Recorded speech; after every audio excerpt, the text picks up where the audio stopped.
In the name of the Father, and of the Son, and of the Holy Spirit. Amen. Let us pray. Come, Holy Spirit, and fill the hearts of the faithful, and enkindle in us the fire of your love. Send forth your Spirit, and they shall be created, and they shall renew the face of the earth. Let us pray. O God, who by the light of the Holy Spirit did instruct the hearts of the faithful, grant that by the same Spirit we may be truly wise and ever rejoice in his consolation, through the same Christ our Lord. Amen. Good morning, my dear brothers and sisters in Christ. Happy New Week to you all. Today is Monday of the third week of Easter. Today also happens to be 2nd of May, a day that we celebrate the feast of Saint Athanasius, a bishop and a doctor of the church. According to the daily missa produced by the Paulins, a brief about Saint Athanasius goes thus. Saint Athanasius, an Egyptian bishop and theologian, played a very important role in the strengthening of the Christian faith against Arianism. This heresy, which originated with Arius, a priest from Alexandria, and which denied the divinity of Jesus, spread quickly throughout the church. As Bishop of Alexandria for 45 years, Athanasius did his best to fight this heresy and uphold the divinity of Christ. He even suffered exile 5 times on account of his stand. He died in the year 373. As we remember Saint Athanasius today, we also reflect on the fact that many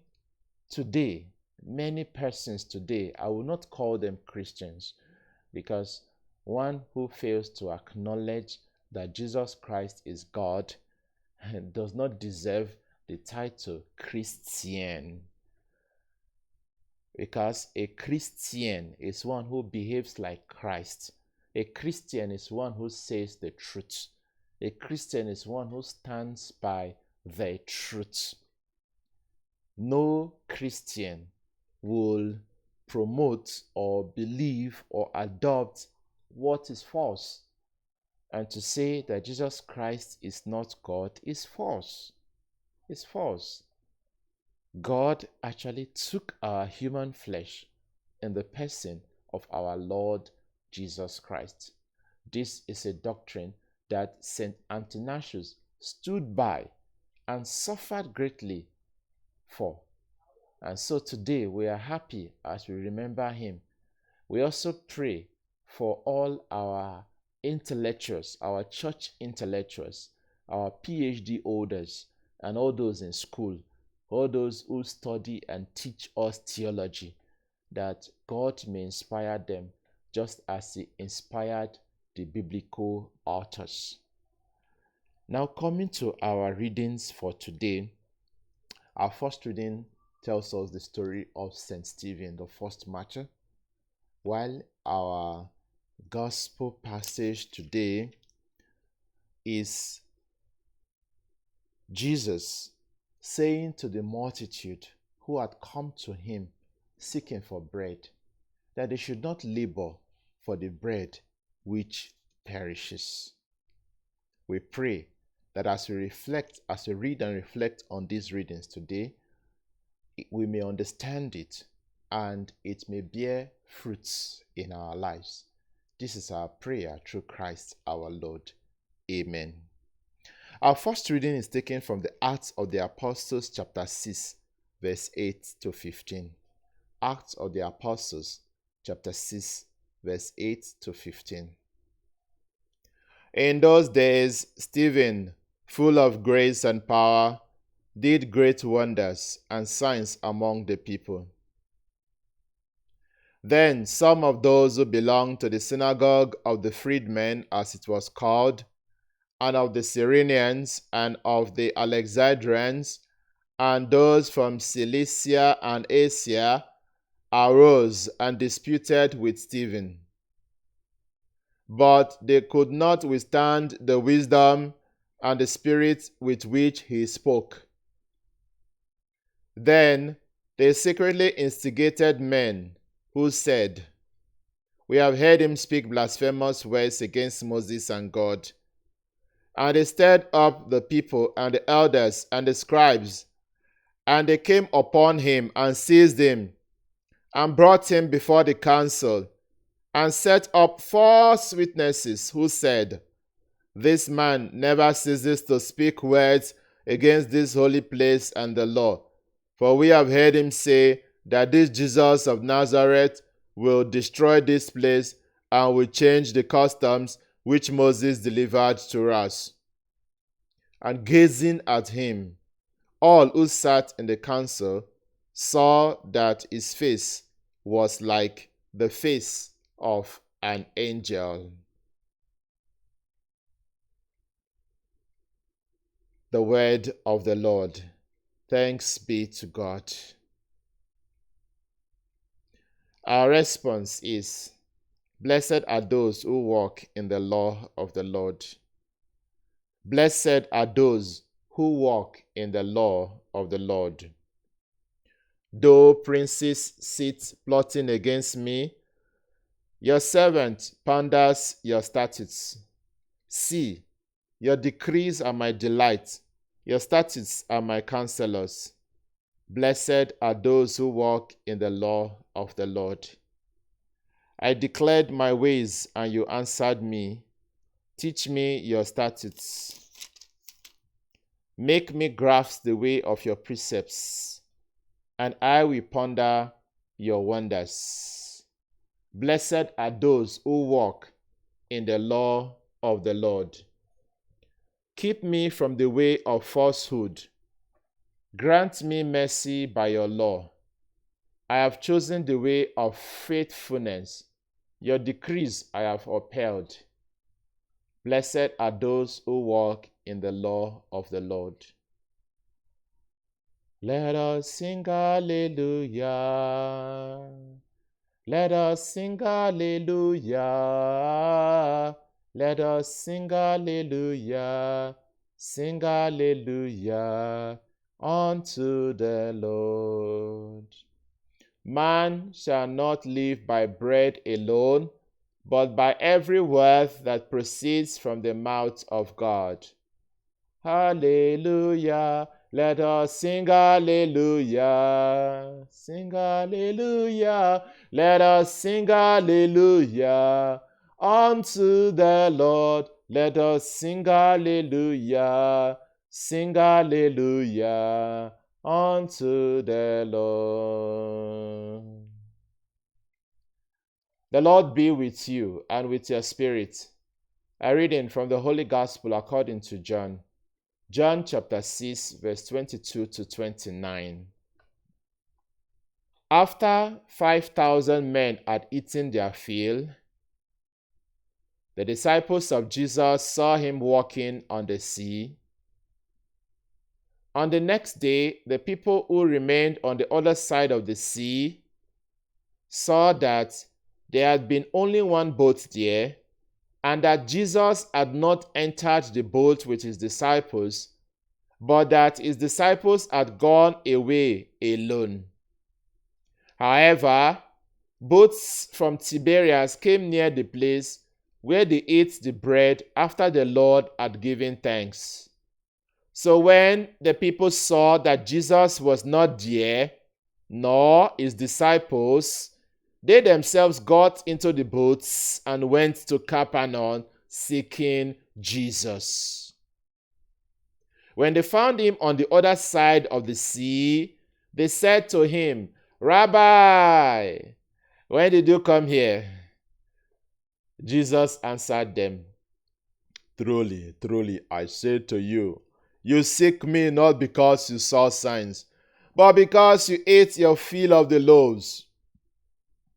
Do not labor for the food which perishes, but for the food which endures to eternal life, which the Son of Man will give to you. For on him God the Father has set his seal. Then they said to him, What must we do to be doing the works of God? Jesus answered them, This is the work of God, that you believe in him whom he has sent. The gospel of the Lord. Praise to you, Lord Jesus Christ. Glory to Jesus. Honor to Mary and Joseph. Once again, good morning, my dear brothers and sisters in Christ. Thank you for joining in our daily broadcast. The topic of our reflection today is, do not labor for the food which perishes. Do not labor for food which perishes. Jesus tells those who had come to seek him today in our gospel passage, do not labor for the food which perishes, but for the food which endures to eternal life. There is food that perishes, and there is food that does not perish. And both of them often require work, require real labor. Just as one needs to go to the farm in order to produce crops for sale or for eating, so also one needs to work so hard to produce the food that endures to eternal life. Let us ask ourselves today some important questions. Number one, what do I labor for? What do I work for? What consumes my time and energy from morning till night every day? Where do I spend more of my time on? What am I trying to achieve? Is it something that can perish or something that endures to eternal life?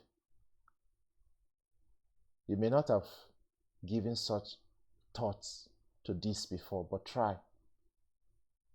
Every day you go to work, what are you working for? Something that thieves and robbers can go in, break and steal? Are you working for something that can change in value? Something that can decay? Something that can go out of fashion? Something that can be destroyed? Something that can die? Because if we only labor for the things of this life that can easily perish, then I think we would have wasted our lives. Because as Jesus Christ told us, he said, what shall it profit you if you gain the whole world and suffer the loss of your soul? Or what can you give in return for your life? On the other hand, we also need to ask ourselves another important question. What do I pray for? What am I asking God to do for me? Is it something that can perish? Is it something that is material? Something that can die? Something that can change in value? Something that can be stolen? Let us be honest. What is the content of our prayer? Even me, I fall into this mistake often, all the time. Just asking God for bread alone. Asking God for the things of this life alone. And forgetting that it is also important to ask God for grace. To ask God for virtue. To ask God, for the ability to live as a Christian. For the ability to live as a child of the light. We naturally assume that these things are not important. So why should I be praying for the grace not to look lustfully today? Why should I pray for the grace to be content and be happy with what I have today? Or why should I pray for the grace of divine inspiration today, that when I read the Bible, I'll be able to understand what I'm reading? But most of the time, in fact, 90% of our prayers is, oh God, bless me with this money. Oh God, bless me with this job. Oh God, make this contract come to pass. Oh God, do this for me. We are always asking God for things that can pass. And we barely ask God for things that last forever. But Jesus Christ is really preaching to us today. Jesus Christ, the words of Jesus Christ today are words that we need to take to heart. People came to Jesus. People were running after Jesus. And he looked at them. He said, why are you coming to me? Is it because you ate your fill of the loaves yesterday?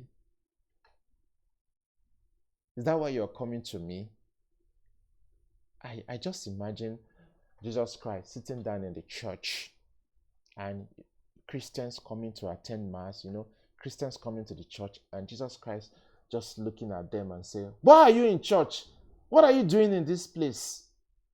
Is it because I blessed you yesterday with that car, with that house, with a good job, with a husband, with a wife, with child? Is that why you are here? Are you here to labor for bread which perishes? Are you here to roll on the ground and pray and cry for something that can pass away? Or are you here in church, in the presence of God, to seek something that endures to eternal life?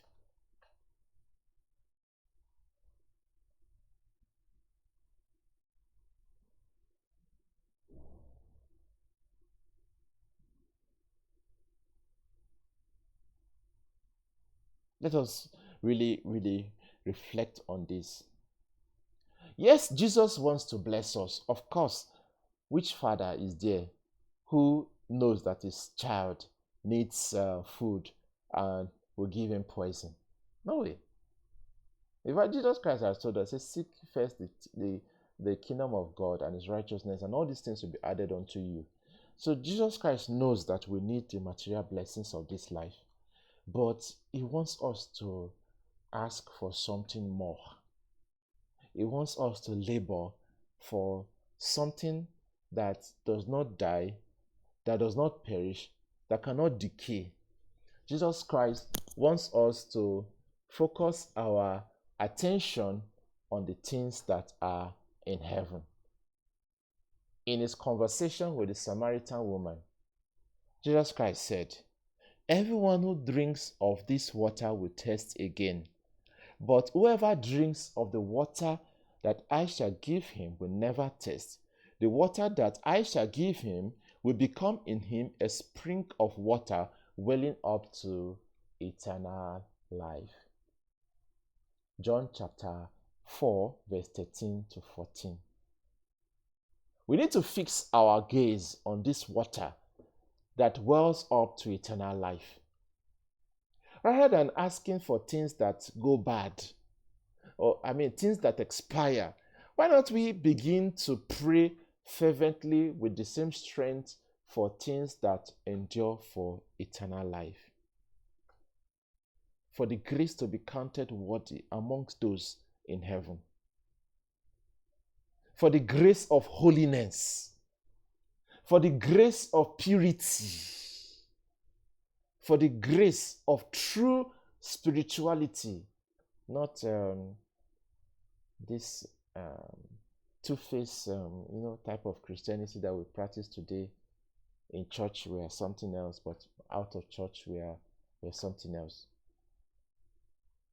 The bread that we should labor for is not the type that fills us only momentarily. The bread that should consume our time and energy is that bread which can never expire. As Jesus Christ would say, store up treasures for yourselves in heaven, where moth and rust cannot destroy, where thieves cannot go in, break, and steal. We should labor for the bread that will count for us after we have died. Not the bread that will eventually maybe go to somebody else after our death. Because there's this saying that We came to this world with nothing and we live with nothing. But it's not true. We actually live with something. We live with the good things that we have done. Those are the only things that actually follow us to the life beyond. The good deeds, the kindness we have shown to others. Those are the things that actually go with us. Because when we are kind to others, for instance, we are storing up treasures for ourselves in heaven. Labor not only for the bread which perishes, but for the bread which endures to eternal life. The bread of which St. Augustine writes, "Our hearts are restless, O Lord, until they rest in you." Now, coming to our gospel passage of today, our first reading of today, we see the story of St. Stephen, the first martyr. When we look at the story of St. Stephen from a purely human perspective, it is a sad story. It's a story of envy, which is still very common amongst we human beings today. It's either perhaps you've been a victim of envy, or perhaps you've been a perpetrator of envy.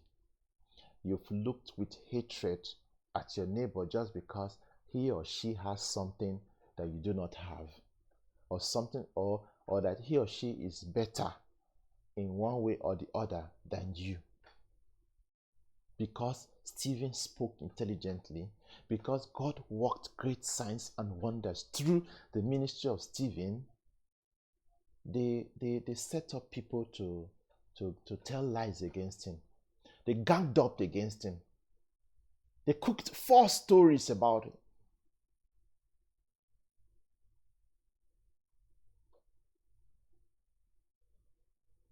When you're very good at whatever you do, don't expect that you have friends.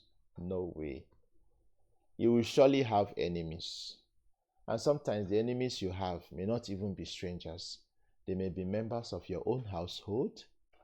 When I mean members of your household now, I don't necessarily mean your brothers and sisters. I mean members of the same rank with you. As someone once said some time ago, he said the enemy of a doctor is a doctor. The enemy of a lawyer is a lawyer. The enemy of a farmer is a farmer. And the enemy of a businessman is his own fellow businessman. Who were those who were stoning Stephen? Persons who were supposed to be, righteous Jews. Persons who were supposed to be those who cooked up stories against him. Persons who were supposed to be godly people, children of God. We're not talking of the pagans now, the non-believers in God. We're talking of those who believed God. Stephen was killed because of argument over doctrine, argument over the things of God. So the child of God lies against a fellow child of God, cooked false stories against a fellow child of God, because he or she was trying to prove to his fellow child of God that he is more superior, or that he knows the scripture better. This is a little digression. I don't understand why Christians will begin to argue about doctrine, and to the extent that fellow Christians will begin to fight each other.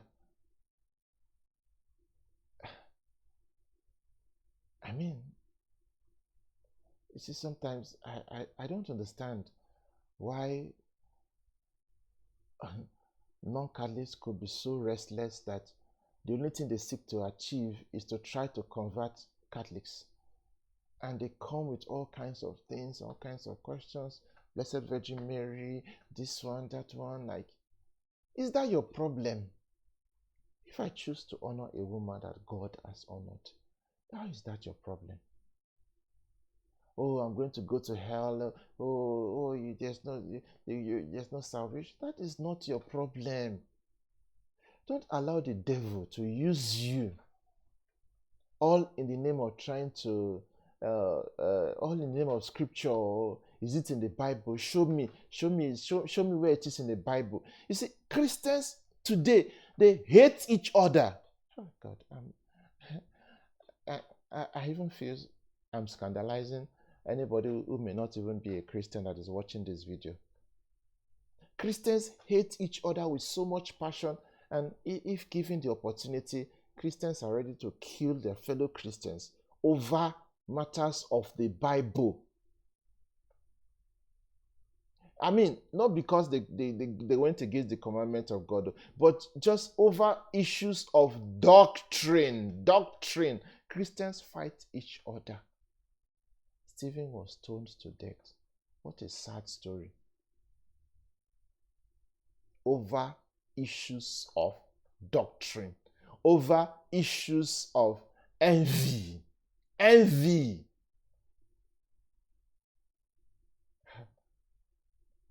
I know, there are so many things I want to say, but I just can't voice them out because I'm ashamed of disunity amongst Christians. If you don't believe in the Blessed Virgin Mary, that's fine.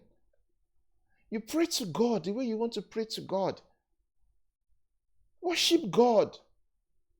There's no need fighting about it.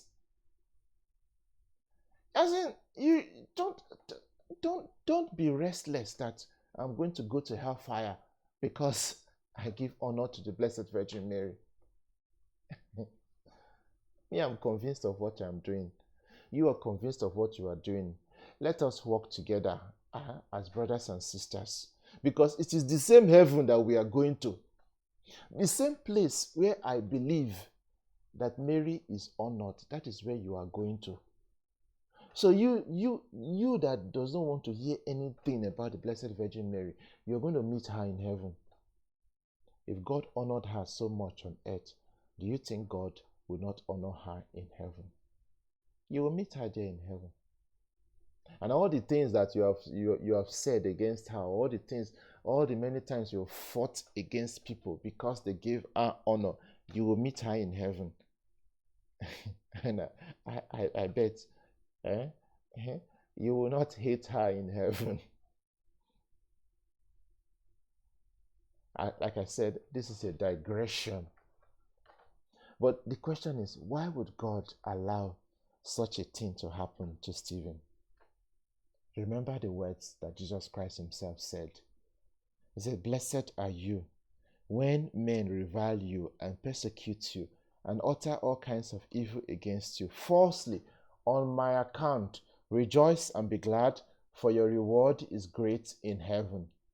Matthew chapter 5, verse 11 to 12. God did not stop the stones from hitting Stephen because he had a better place for him. God did not stop the stones from hitting Stephen because he had a better place for him. That is going back again to our gospel passage. Do not labor for food which perishes, but for food which endures to eternal life. Whatever it is that would make you a candidate of heaven is a food that endures to eternal life. But whatever it is that only lasts for this present life is not worth dying for. It's not what. It is food that does not endure to eternal life. Stephen had the right attitude to Christianity. He was prepared to deny himself and carry his cross after Jesus. He was not simply a Christian for the sake of material prosperity. All because we want to fill up our churches, because we want to gather as many people. So many people have been told lies about the Christian faith. So many people became Christians because they believed that God can change their economic situation. So many persons are in church because they believe that being Christians is an opportunity to make money. That being a Christian is an opportunity to drive a big car and live in a beautiful house. And the strategy for evangelization today is no longer that Jesus died for you so that you can enter heaven, the strategy for evangelization today is that give your life to Christ so that you can come out of poverty. Give your life to Christ so that, all the people that are all your enemies preventing you from becoming wealthy, they can die. Give your life to Christ so that you will stop suffering. You are suffering now. You don't have a job. You don't have life partner. Come and become a Christian. Life partner will come. Job will come. So many people are in church today because of a lie that was told them. And many people believe in this lie so much. That is why they often get disappointed when, after paying their tithes, after doing all that they were told to do, and they are hoping that God will change their situation and take them out of poverty, they still experience poverty around them. They are disappointed. Many persons are saying, oh God, what is it that you have done for me? You've not done anything for me. Look at my mates. They are driving Mercedes Benz. Me, I'm just here. I'm clapping my hands. I'm praising you every day. You've not done anything for me. Are you a Christian just because of material prosperity? Are you laboring only for food which perishes? You see, Jesus Christ fed these 5,000. He fed them just as he would answer our prayers, whatever we ask. But at the same time, when they came the next day seeking to be fed again, Jesus Christ said, now let us work for bread which endures to eternal life.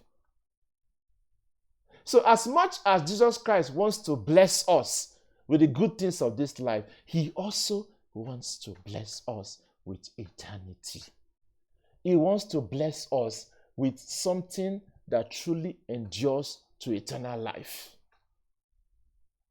He doesn't just want us to, God is not only interested about filling our stomachs or pumping money to our accounts.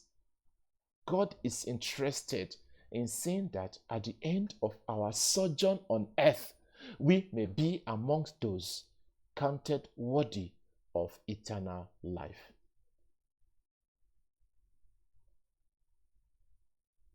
So if you have been going to church and your situation has not changed, it is not the case that God has failed you. I mean, if you have been going to church and you are still poor and you still can't afford, 3 square meals a day, it is not the case that God has failed you. No. Your going to church is not all about changing your financial status. Your going to church is first and foremost, most importantly, about growing the spiritual life. This is the fact. This is the reality. Jesus Christ told us to deny ourselves, pick up our crosses. But today, we don't want to hear that. If Stephen's attitude to Christianity was that of grab mentality that we have today, we Christians, how, more money, I'm making money this year, we're making money this year. Why won't somebody come out and sing, this year, we stop masturbation this year. This year, we stop fornication.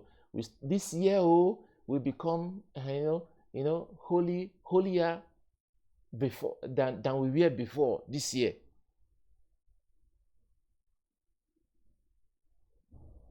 Stephen labored for bread which endures to eternal life. He did not labor just for bread that only pertains to this life.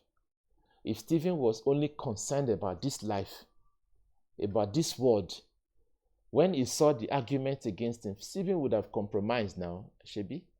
He would have changed his stand. He would have run away. So I'm ready to die for Jesus, so that will make you Jesus. But Stephen stood his ground.